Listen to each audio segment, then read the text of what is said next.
So, ఇంకొక విషయం ఏంటంటే, ఇన్నర్ చైల్డ్ గురించి కూడా మీరు చాలా సెషన్స్ కండక్ట్ చేస్తూ ఉంటారు. ప్రతి ఒక్క వ్యక్తి ఎంత ఎదిగినా కూడా అతనిలో ఒక చిన్నతనము అనేది ఉంటుంది. ఆ చైల్డ్ ఇన్నర్ చైల్డ్ గురించి మీరిచ్చే శిక్షణ, వాటి వివరాలు? ఇన్నర్ చైల్డ్ అంటే ప్రతి ఒక్కళ్ళలో కూడా 90 సంవత్సరాలు, 100 సంవత్సరాలు వచ్చినప్పటికీ వాళ్ళల్లో ఒక పసి వయస్సులో ఉన్నటువంటి ఒక బాలుడు, బాలిక అందరిలో ఉంటారనమాట. ప్రతి మనిషిలో కూడా ఒక అంతర శిశువు, ఒక చక్కని నిష్కల్మషమైనటువంటి అమాయకంగా ఉండేటటువంటి ఒక గొప్ప శక్తి చైతన్యం ఉంటుంది. అంటే మనం చిన్నప్పుడు అలానే ఉన్నాం. ఆ బాల్యావస్థలో మనం అంతా కూడా అందరూ కూడా ఆ శ్రీకృష్ణులమే, చిన్న బాలకృష్ణులమే. అందుకే దేవుడు పటాలు చూస్తే మనము దేవుళ్ళ పిక్చర్స్ బాలసుబ్రహ్మణ్యుడు, బాల గణేశుడు, బాల హనుమాను, బాలకృష్ణుడు, అంత ఆ రూపాల్లో మనం చాలా ఇష్టపడతాం. నాకు ఇది ఒక డౌట్ ఉండేది. శ్రీకృష్ణుడు విశ్వరూప సందర్శనంతో అర్జునుడికి దర్శనం ఇచ్చారు. అందరూ ఆ రూపాన్ని దర్శించుకోవాలి కదా, కానీ ఎప్పుడు అందరూ చిన్ని కృష్ణుడిని, చిలిపి కృష్ణుడిని ఆరాధించడానికి ఎక్కువ ఇష్టపడుతూ ఉంటారు. అవును, ఎందుకంటే మనం ఏ విద్యనైతే మనం తెలుసుకోవాలనుకుంటున్నామో, ఆత్మ విద్య, బ్రహ్మ విద్య, అది తెలుసుకోవాలంటే మన అంతర్శిశువే ఒక ద్వారాన్ని ఓపెన్ చేస్తుంది. మనం ఆ చిన్న పిల్లలలాగా అయిపోవాలి. అంటే మన మనసు కల్మషం వెళ్ళిపోవాలి. మనకి ఎదిగే కొద్దీ ఈ భౌతిక ప్రపంచంతో ఎక్కువ ఇంటరాక్ట్ అయ్యే కొద్దీ మనం చాలా కలుషితం అయిపోతాయి, ఆలోచనలు కూడా కలుషితం అయిపోతాయి. సో మనం తిరిగి ఆ బాలుడుగా, బాలికగా అయినప్పుడు, మనం పసితనాన్ని మనం తిరిగి పొందినప్పుడు మనకి ఆ ద్వారం, మన లోపల ఉన్నటువంటి ఇన్నర్ డోర్ ఓపెన్ అవుతుంది. ఎందుకంటే మనలో ఎప్పుడైతే ఆ అమాయకత్వము, ఇన్నోసెన్సు, మన ట్రస్ట్ లెవెల్స్, చిన్నప్పుడు మనం పుట్టినప్పుడు ఎంతో ట్రస్ట్తో మనం ఇక్కడ పుడుతున్నాం, ఎంతో నమ్మకంతో. ఎందుకంటే ఏమన్నా కావచ్చు ఈ లోకంలో, కానీ ఎంతో విశ్వాసంతో, ఎంతో నమ్మకంతో ఇక్కడికి వస్తున్నాం. సో అవన్నీ తిరిగి మనం పొందాలన్నమాట. పొందినప్పుడు ఆ ఆత్మ విద్య, బ్రహ్మ విద్య మనకి ఈజీగా లభించగలుగుతుంది. చాలామందికి చాలా బ్లాకేజెస్ ఉంటాయి చైల్డ్హుడ్లో.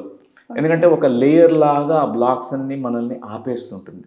ఒక కారు మబ్బులు ఎలా అయితే సూర్యుడి రశ్మి మనకి తలగకుండా ఆపేస్తుందో, అలానే ఈ యొక్క అంతర్శిశువులో కలిగినటువంటి ఆ బ్లాకేజెస్ కూడా మనల్ని ఆపేస్తుంటుంది, మనల్ని మనం తెలుసుకోనికుండా.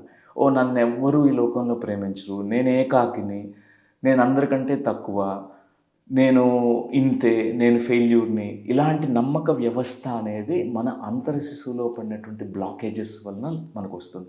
ఇప్పుడు కొంతమంది ధ్యానంలోకి వచ్చినప్పటికీ నేను అందరిలాగా ధ్యానం చేయలేను, నేను ఆత్మజ్ఞానాన్ని పొందలేను, ఎందుకంటే అలాంటి బ్లాకేజెస్ చిన్నప్పుడే పడిపోయాయి మనకి. అంటే నేను తక్కువ అనే భావన చిన్నప్పుడే పడిపోయింది. ఈ అంతర్శిశువు అనే కార్యక్రమంలో ఈ బ్లాకేజెస్ అన్నీ మనం తొలగించుకుంటాం మన ఎరుక ద్వారా. ఈ ప్రాసెస్ ద్వారా తొలగించుకున్నప్పుడు మన ధ్యాన సాధన కూడా చాలా మెరుగవుతుంది, ఇంకా ముందరకు వెళ్ళగలుగుతాం. అంటే ఒకసారి ఈ సెషన్ అటెండ్ అయిన తర్వాత ఆ సిచ్యువేషన్ అదంతా కంటిన్యూ అవుతుందంటారా? అది కంటిన్యూ అవుతుంది, ఎందుకంటే మన అంతర్శిశువుని మనం గుర్తించగలుగుతాం. అంటే ఇన్ని సంవత్సరాలు ఉన్నది ఒక్కసారిగా తెరుచుకున్నది, అది అలా ఉంటుందంటారా? ఉంటుంది. ఎందుకంటే ఆ అంతర్శిశువుని మనం గుర్తించినంత కాలము మనలో ఆ మేల్కొల్పు జరగదు, ఆనందం రాదు. ఎందుకంటే మన అంతర్శిశువులో ఎంతో ఆనందం ఉంది. మనం పెద్ద అయిన తర్వాత మన ఆనందం బాహ్యంలో వెతుకుతూ ఉంటాం. అవును, నాకు ఈ బిల్డింగ్ కట్టుకుంటే ఆనందం వస్తుంది, నాకు మంచి కారు కొనుక్కుంటే ఆనందం వస్తుంది. కానీ చిన్నపిల్లవాడికి గడ్డి పరకతో కూడా ఆనందం పడుతుంటాడు, ఒక చిన్న ఫ్లవర్ని చూసి ఆనందపడతాడు, మూన్ చూసి ఆనందపడతాడు, ఏమీ అక్కర్లేకుండానే తనతో తనే ఆడుకుంటూ ఆనందపడుతుంటాడు. సో తనలో ఉన్న ఆనంద స్థితిని ఆ చిన్నపిల్లవాడు ఎప్పుడైతే ఆ రుచి, మనకి ఆ యొక్క కనెక్షన్ ఏర్పడుతుందో, ఆనందాన్ని మనం తిరిగి పొందుతాం. అందుకే మనం చిన్నపిల్లవాళ్ళుగా కాలేకపోతే మనం మన గురించి మనం తెలుసుకోవడం కూడా కష్టమే. అందుకే ఎవరైనా సరే ఆధ్యాత్మిక జ్ఞానంలో, ఆధ్యాత్మిక సాధనలు చేస్తూ, ధ్యాన సాధన చేస్తున్న ప్రతి ఒక్కరిలో కూడా ఒక చక్కని నిష్కల్మషత్వము, అమాయకత్వం మనం చూడగలుగుతాం. వాళ్ళు చిన్నపిల్లవాళ్ళలాగా ఉంటారు, అంటే సీరియస్గానే ఉంటారు, వాళ్ళు చిన్నపిల్లల చేష్టలేమి ఉండవు.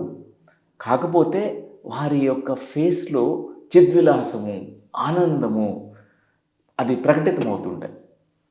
ఆ స్థితి వాళ్ళకి లభించిందనమాట.